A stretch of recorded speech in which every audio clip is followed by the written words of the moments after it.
Mark Brzezinski, your host for Mideast Realities. The Middle East peace process has become a ubiquitous term. It is also a widely manipulated and grossly misunderstood term. More often than not, it is in fact a term used to mask and distort the realities of the actual situation in this vital region of the world. In December of '95, Professor Noam Chomsky spoke at a forum organized by the Society of Arab Students at Harvard University. Chomsky is one of the world's most praised political analysts and linguists, at times compared to Plato and Aristotle for his erudition. Even the New York Times has acknowledged that he is arguably the most important intellectual alive. Chomsky's comprehensive and historical review of the recent years of the peace process is of utmost importance to understanding what has really been taking place in the contemporary Middle East. His profound analysis helps explain why so many independent experts view the situation so differently than what is constantly reported in the American media. Furthermore, Chomsky's refreshing candidness helps to undo the distortions and deceptions brought about by powerful interest groups, especially the Israeli Jewish lobby. With so many politicians and so much of the media succumbing to the pressures and largesse of this lobby, Chomsky's insights become all the more consequential. Because of the importance of Chomsky's analysis, and because it's not available elsewhere, we present in this four-part Mideast Realities series the entire Chomsky lecture.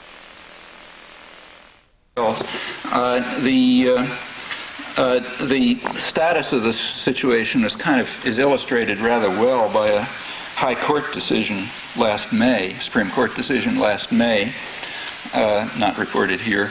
There's an Israeli human rights group, Kavla Oved, which is a group that works for workers' rights. It's an Israeli group with professors from Hebrew University and that sort of thing.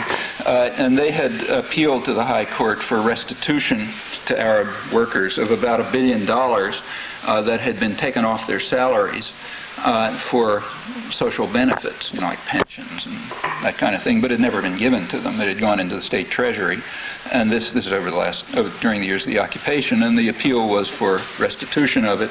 Well, the appeal was turned down by Justice Bazak of the High Court because he said that the robbery of the $1 billion was retroactively legalized by the legislation, the Knesset legislation that authorized the Oslo I agreement. Furthermore, he accepted the legitimacy of the government's argument, which, as he said, was the following. The government had argued that the goal was never to keep Arab wages up. The goal was to keep Arab wages up only on paper, while keeping them low in practice. The point of keeping them high on paper, meaning they didn't get them, but somebody paid the wages into the treasury, was to prevent Jewish workers from having low-wage competition. You get the logic? Okay, so I don't have to explain. And then he went on to say that this is just the same as instituting protective tariffs, so of course it's perfectly legitimate, sort of thing a government does to protect its own workers. So therefore, it was legitimate in the first place, and anyway, it's retroactively legalized by Oslo I. Well, Israel's ban on development was well known. That Israel had, they're very good reporters in Israel. They've been covering the West Bank very well for years. One of them is Danny Rubenstein, no particular dove, incidentally, extremely good reporter. He wrote a recent article. After the Jordan peace treaty, there was people went up and back, and they could sort of see what things were like in Jordan. And he wrote a long article after having covered the West Bank for years, in which he said that, we all knew that every effort had been made to impoverish the people of the West Bank, but he said he was still surprised to see what it amounted to when he went to Jordan, and he wrote quite an eloquent article. I actually have it here. I can quote some if you like, but the basic gist of it is that he said, look, this is a reasonable comparison, the West Bank and Jordan. There's about the same number of Palestinians. Pre-1967, the West Bank was somewhat more developed and advanced. Jordan is, of course, a poor third world country. Israel is a rich first world country which gets huge amounts of aid, way beyond any country in history. And therefore, the comparison, he said, is pretty striking. In Jordan, poor third world Jordan, the situation for the population has improved enormously since '67. In the West Bank, it's either stayed the same or gotten worse. In Jordan, there's roads and electricity and health services and schools and factories and so on and so forth. In the West Bank, nothing, just destruction. In In Jordan, you said arid. Jordan seemed much more arid than Israel. There are big water projects and there's flourishing agriculture all around the East Bank. In the West Bank, nothing.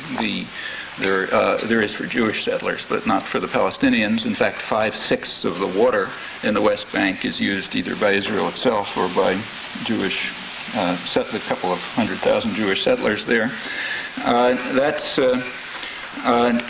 With regard to the resources, another part of Oslo II is that Israel continues to keep control of them. That's not changing. There was an agreement about West Bank water. Israel's water is not under discussion. There was an agreement about West Bank water between Israel and Jordan. It was interesting. It had no mention of the Palestinians. They were not even considered a party to that agreement, and that's traditional.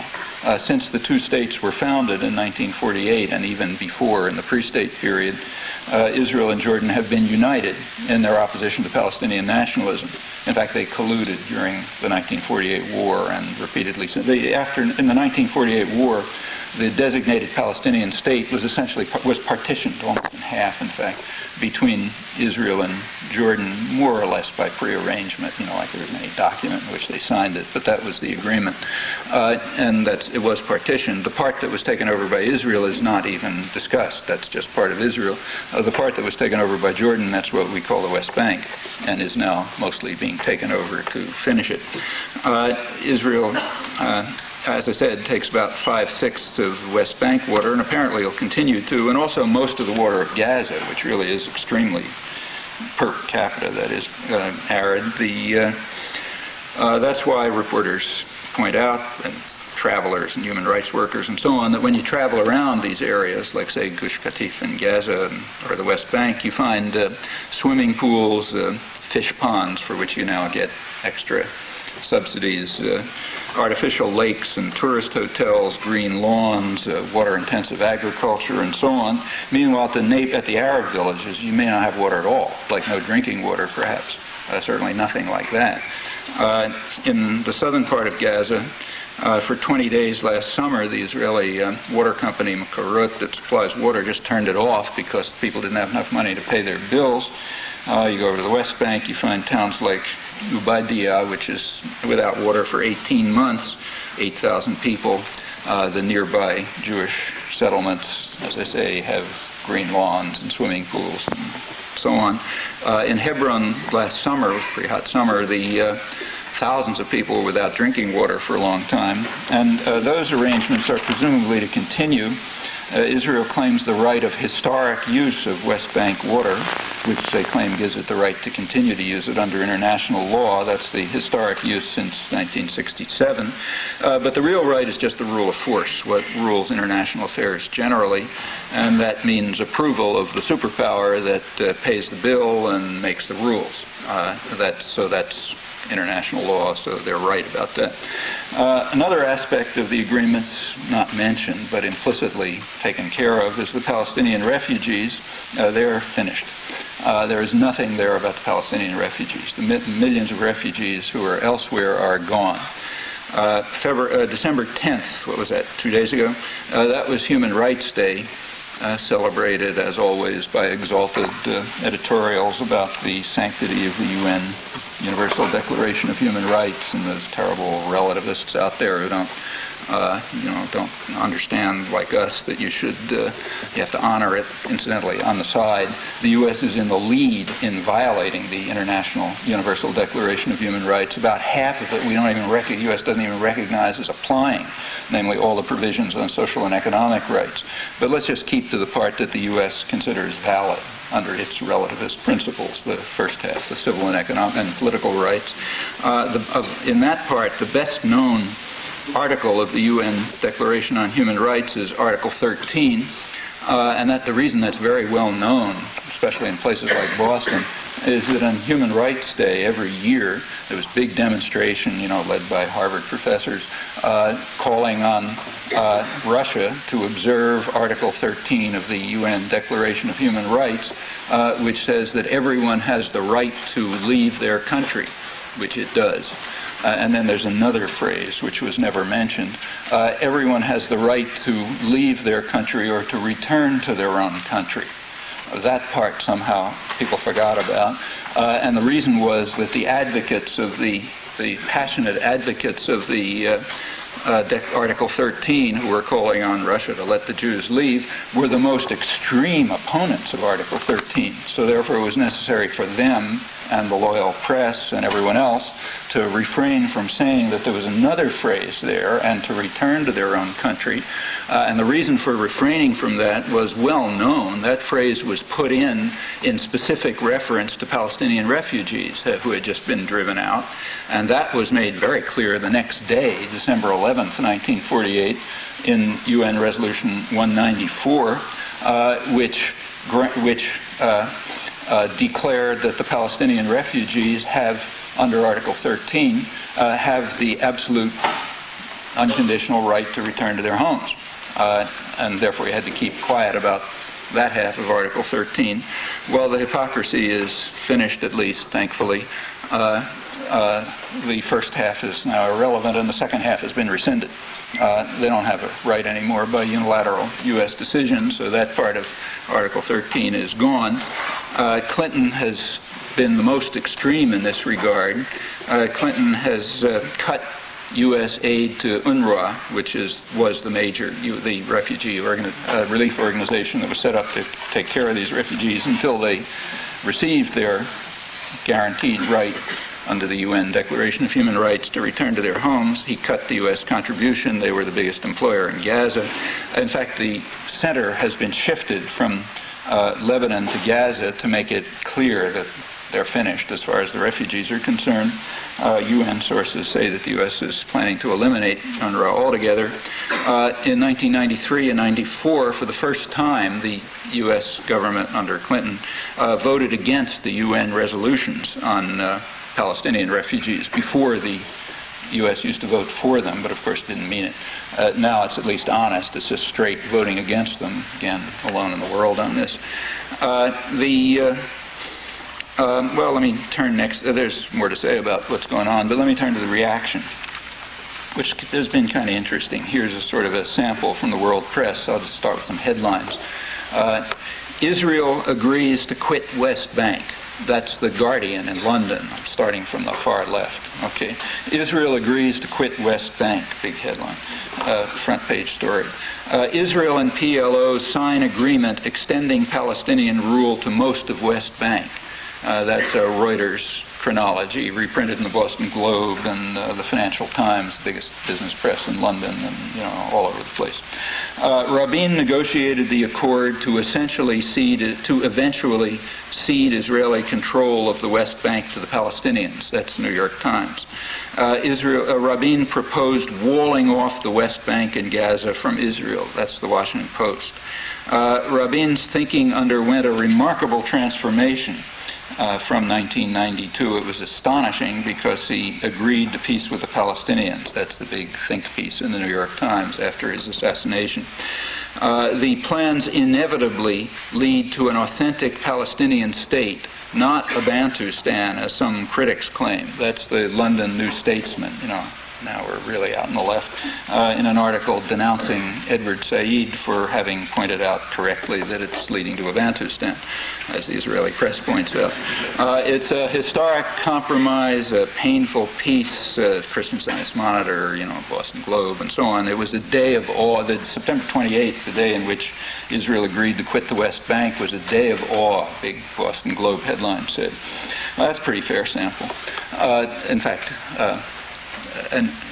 a very fair sample. You have to look hard to find any deviation from that. I haven't found any, in fact. Has some interesting features, the press coverage. One interesting feature has to do with factual claims, which are not just false, as one expects, but utterly absurd. They're not even close to true. So did Israel agree to quit the West Bank? Well, have a look at the figures. Did Israel and the PLO sign an agreement extending Palestinian rule to most of the West Bank? Take a look. Did Rabin negotiate an accord to eventually cede Israeli control of the West Bank to the Palestinians, as the New York Times says? Not a hint. Certainly nothing in the accords or any other accords. And in fact, he said the opposite very explicitly. I read you his account of what the ultimate solution will be, the permanent long-term one. Did his thinking undergo a remarkable transformation from 1992? Yeah, it's true, actually. In 1992, he was still calling for about 40% of the West Bank. This time, he settled for about twice that much.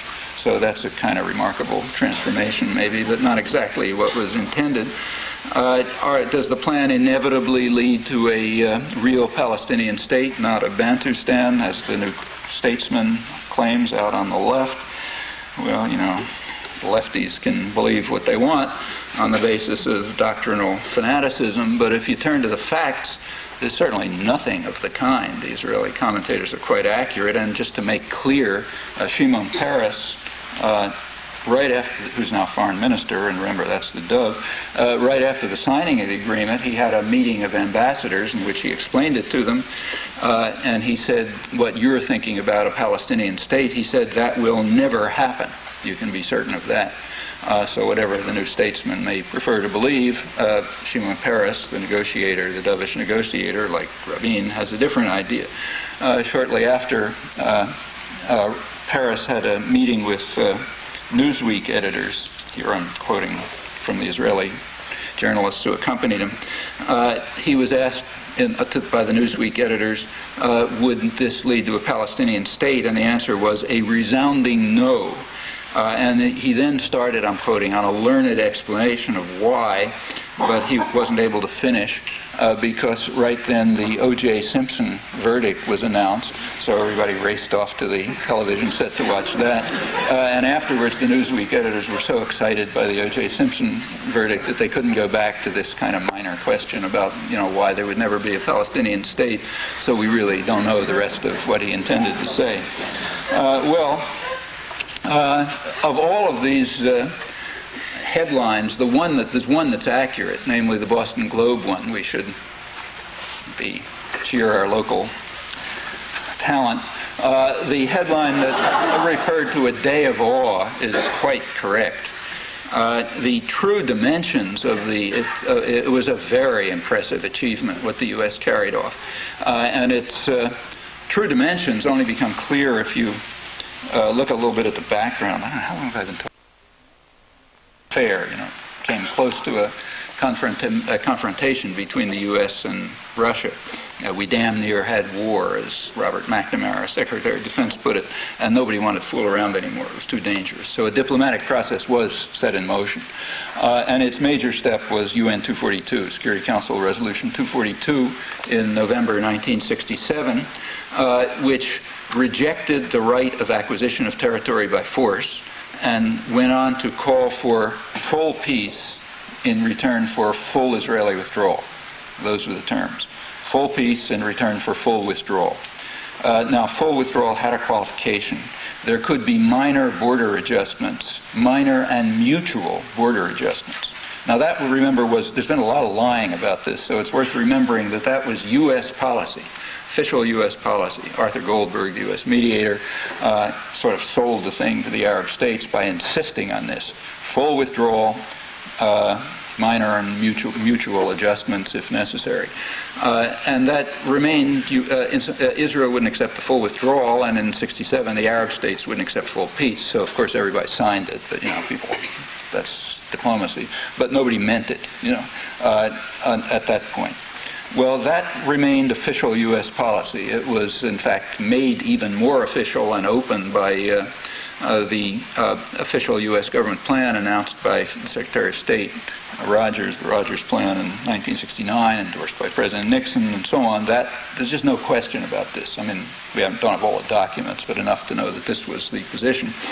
So it went until February 1971. And then things changed, crucially. In February 1971, Egypt became the first Arab state to accept completely the U.S. position.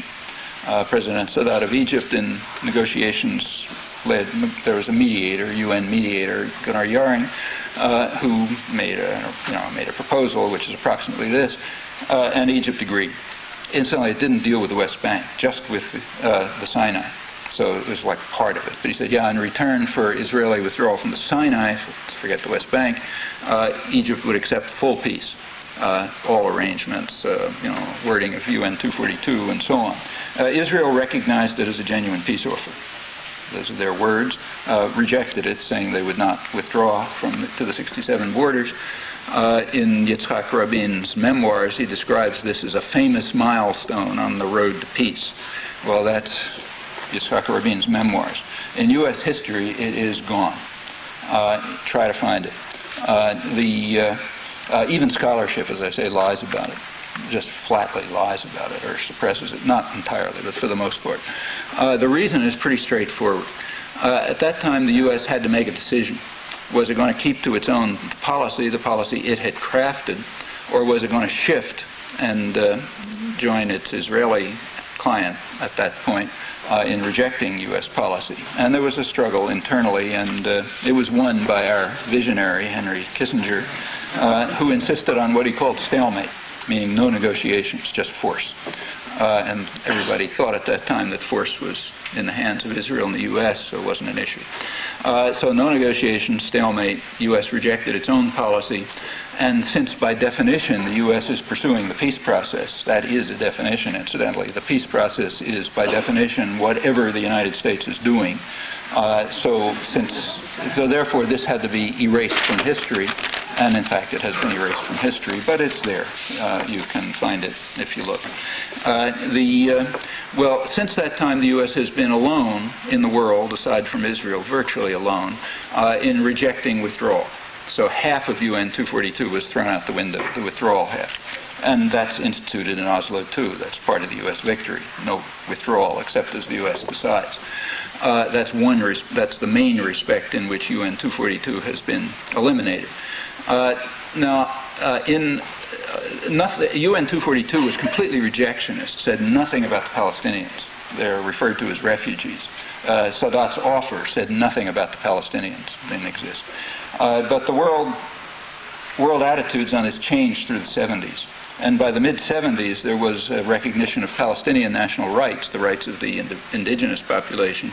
And that reached the UN Security Council in January 1976 in a resolution put forth by the three confrontation states, Syria, Jordan, and Egypt, and backed by the whole world, Russia, Eastern Europe, Western Europe, the non-aligned countries, most of the Arab world, the PLO openly, everyone, in fact, except Israel, which rejected it, and the United States, which vetoed it.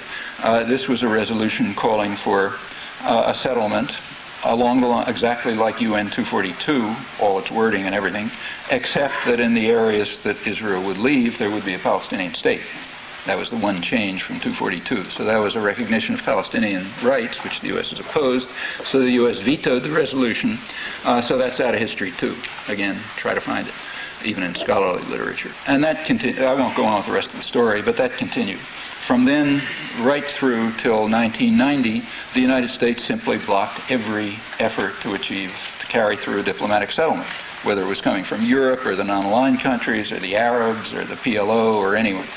From the early 80s, it was getting tricky because the PLO was insistently calling for negotiations leading to mutual recognition. And that had to be suppressed in the United States. The New York Times totally suppressed it. In fact, refused even to have a reference to it. It refused even to print letters referring to it, as the foreign editor once actually wrote a Palestinian professor in the Midwest, said, we will not allow letters referring to this. Other newspapers like, San Francisco Herald Tribune and so on, whatever it's called, Herald Examiner, sometimes, had stories about it. But it was getting a little hard to suppress, but still the U.S. continued to do so right through the 80s until it got totally impossible. At that point, in December 1988, the United States was literally becoming an international laughingstock. Literally, because of its flat refusal to recognize, its insistence that Arafat say that word, as Schultz put it, which he'd been saying insistently over and over again. It was becoming kind of a joke. So the U.S. agreed to try to shut them up and put this danger of negotiations aside. The U.S. agreed to what he called a dialogue.